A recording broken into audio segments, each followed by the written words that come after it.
Effectivement, la mobilisation ici à Gaza a marqué un net coup d'arrêt. Aujourd'hui, quelques centaines de personnes, peut-être très déterminées, se sont approchées une fois de plus au plus près de la frontière pour provoquer l'armée israélienne qui, elle, a répliqué à coups essentiellement de gaz lacrymogène.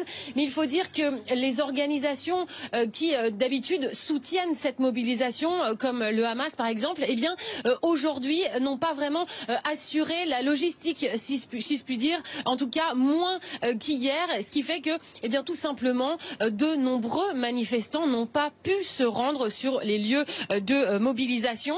Il y a aussi évidemment le lourd bilan d'hier qui a sans doute dissuadé notamment les familles de se rendre au plus près de la frontière. Quoi qu'il en soit, on a noté tout de même un net contraste entre l'extrême détermination que nous avons pu constater chez les manifestants hier et le manque de mobilisation aujourd'hui.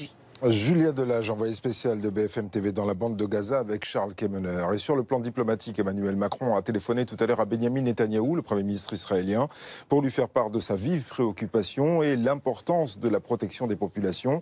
Et pendant ce temps, au Conseil de sécurité de l'ONU, le Koweït a présenté un projet de résolution pour offrir une protection internationale aux civils palestiniens.